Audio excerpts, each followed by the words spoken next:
Bueno, en este video vamos a tratar de dar un apéndice un poco a nuestra introducción en la materia. Les pido un poco disculpas por la desprolijidad del formato, pero nos vamos reinventando día a día. Bueno, en sí surgieron algunas dudas sobre CCR, ¿sí? En sí, CCR quiere decir Compressed Sparse Row, también se lo conoce como Yale Format, y en ese sentido, una de las cosas que nosotros buscábamos era, cuando tenemos una matriz dispersa, es decir, una matriz que tiene una gran cantidad de ceros como la que tenemos en el ejemplo, poder utilizar menor espacio al guardar digamos esa matriz. Si ustedes tienen matrices muy grandes con muchísimos ceros, esto realmente es una gran diferencia al momento de poder guardarlas. Y en sí CSR tiene otras ventajas, permite ciertas operaciones, por ejemplo multiplicación de matrices y demás, lo cual hace que bueno, sea un formato utilizado y que lo utilizamos de ejemplo en esta introducción, ¿sí? En ese sentido, si nosotros tenemos esta matriz, y fíjense que cubre una de las condiciones que estuvieron preguntando el otro día en nuestra clase de consulta, por ejemplo tiene una fila y una columna toda en ceros. Nosotros lo que definimos en la representación de esta matriz, si quieren, son tres vectores. Podemos hablar de que tenemos inicialmente un vector de elementos,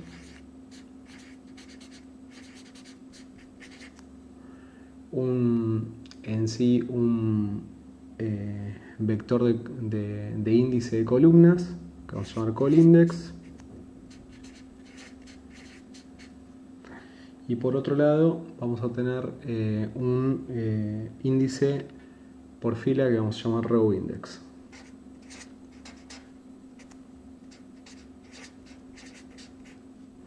Tanto elements como colindex son vectores que van a tener una longitud igual a la cantidad de elementos no nulos que tenemos en la matriz, ¿sí? Y estas cantidad de elementos no nulos en bibliografía también los pueden encontrar definidos como NZE, que son non-zero entities. En este caso, dado que tenemos 1, 2, 3, 4 elementos, que son 5, 8, 3 y 6, nuestros non-zero entities van a ser 4. ¿Sí? Entonces, tanto elements como colindex en este ejemplo van a tener una longitud 4.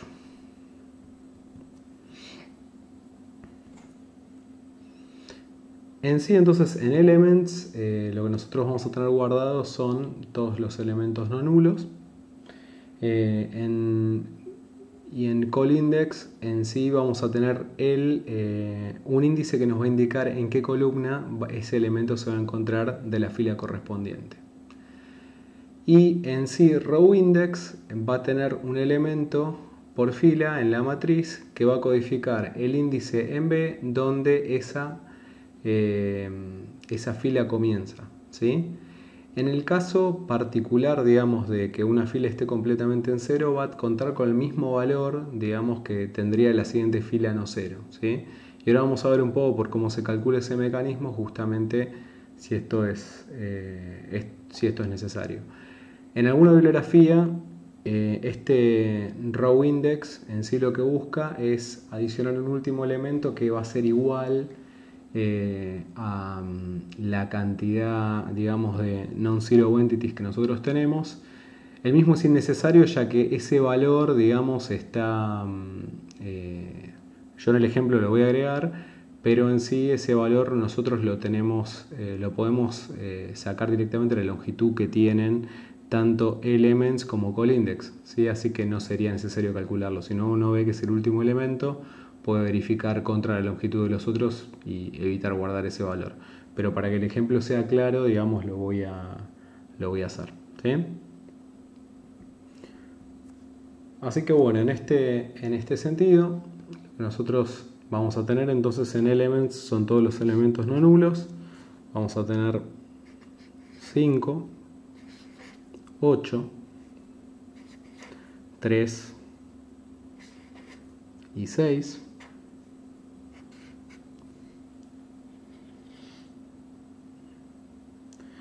En sí, en el call index vamos a tener indicado, digamos, dónde en cada una de las columnas están esos elementos. En el caso del 5 se encuentra en la posición 0. Recuerden que estamos indexando todo desde 0. ¿Sí? Y el elemento 8 en esta fila se encuentra en la posición 1. Si miramos en la siguiente fila, vamos a ver que el elemento 3 está en la posición 2. 0, 1, 2. Así que va a corresponder el valor 2. Y yendo a la siguiente fila, vemos que el número 6 se encuentra en la posición 1.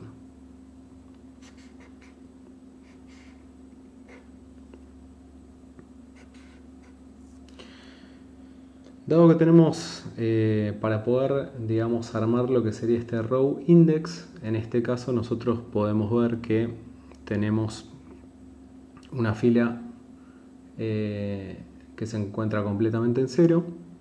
Entonces, en este caso, la referencia, o sea, para que entiendan un poco cómo se hace el cálculo, ahora les voy a mostrar cuál sería la fórmula, que es la siguiente, ¿sí? Ustedes pueden hacer para poder calcular, digamos, dónde comienza y termina, digamos, una fila, lo que hacen es evaluar el inicio de esa fila con row index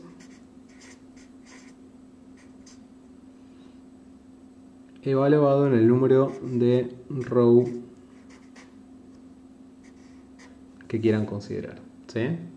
Entonces, el inicio de la fila va a ser, por ejemplo, si yo quiero ir a la fila 1, en sí lo que voy a hacer es evaluar row index, o sea, en la posición 0 en este caso, porque nosotros estamos indexando todo 0. Si quisiera ir en realidad vamos a decir si quiero ir a lo que sería la fila 0.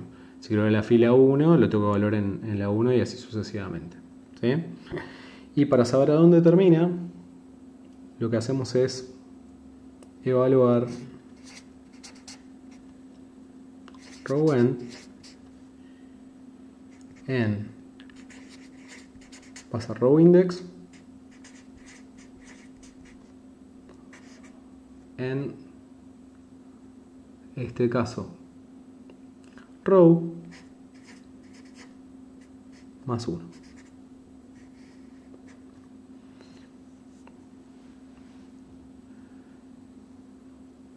En esta representación, entonces, si nosotros vemos la primera fila, dado que la primera fila no comienza y no termina en ningún punto, vamos a usar la referencia para la segunda fila. La segunda fila va a comenzar, como vemos, en el índice 0 de representación, que es donde nosotros estamos guardando este valor, ¿sí? Entonces, para lo que sería la primera fila guardamos el valor 0 y como valor de la siguiente fila ponemos como primera referencia en el call index 0 también, ¿sí? Fíjense, si nosotros quisiéramos recuperar la primera fila, evaluamos, por ejemplo, en 0 row index y nos da 0. Y si evaluamos row end en 0 más 1, que sería la siguiente posición, vemos que la diferencia que hay entre ambos es 0, ¿sí? Entonces esto a mí me está indicando justamente que tenemos una fila nula. Ahora, para los siguientes elementos nosotros sabemos que tenemos estos dos elementos, ¿sí? Tenemos 5 y 8. En este caso, entonces, las referencias que tenemos corresponden, digamos, al primer elemento y al segundo elemento del call index. Es por eso que la siguiente referencia que vamos a tener, digamos, en nuestro row index es 2, que es a donde va a comenzar, digamos, la siguiente fila. Y por último, la siguiente referencia que nosotros vamos a tener es la número 3, que es a donde está guardada la información del siguiente, ¿sí?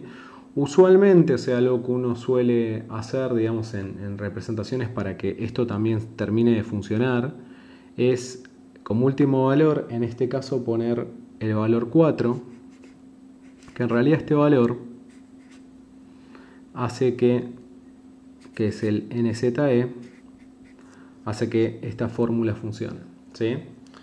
Pero, por ejemplo, si nosotros quisiéramos recuperar la primera fila, evaluamos vamos a lo que sería la fila, si quieren, 0, y evaluamos fila 0 y evaluamos en el row index el 0 y tenemos como referencia 0. Si vamos a la siguiente row, lo que vamos a ver es que la misma referencia que tenemos es 0. Eso quiere decir que no tenemos elementos de la primera fila. Si quisiéramos recuperar la segunda fila, evaluamos en 1 y sabemos que tenemos que ir del elemento 1 al elemento 2. ¿Sí? Viendo esa diferencia, sabemos que tenemos que leer. Si queremos, por ejemplo, recuperar esta fila, lo que hacemos es, leemos el primer elemento, en este caso sabemos que tenemos que ir hasta el elemento número 2, entonces del call index sabemos que tenemos que recuperar para la posición, digamos, 0 de la fila, el elemento 5, y para la posición 1 de la fila, el elemento 8. Si nosotros quisiéramos ahora poder recuperar la segunda fila, si seguimos contando desde 0, 0, 1, 2, lo que hacemos es vamos a la referencia de 2, vamos al row index que tenemos 2 y 3 y vamos a tener que leer un único elemento de nuestro call index, ¿sí? A esa diferencia vamos a esta posición, que es la posición 2, y en este caso nos indica que en la posición 2 de esa fila tenemos al elemento 3. Y bueno, y así sucesivamente, digamos, para que esto funcione. Obviamente cuando queremos llegar al último elemento, que en este caso sería, nosotros queremos recuperar, digamos, la última fila, que sería la fila 3, evaluamos ese elemento, ¿sí? Vemos que tenemos esta referencia y sabemos que acá vamos a estar terminando de llegar al último valor, ¿sí? Entonces, viendo esa diferencia, sabemos que de 3 a 4 tenemos esa diferencia, tenemos que ir a la posición 3, digamos, del índice por columna, que nos indica que en la posición por columna 1, que es esta de acá, vamos a tener el elemento 6, ¿sí? Bueno, esto es una idea un poco para tratar de graficarlo un poco más claramente. Obviamente que si surgen dudas las podemos ver, pero espero que con esta explicación se cubran algunas de las dudas que hay o que fueron surgiendo en las clases. Muchas gracias.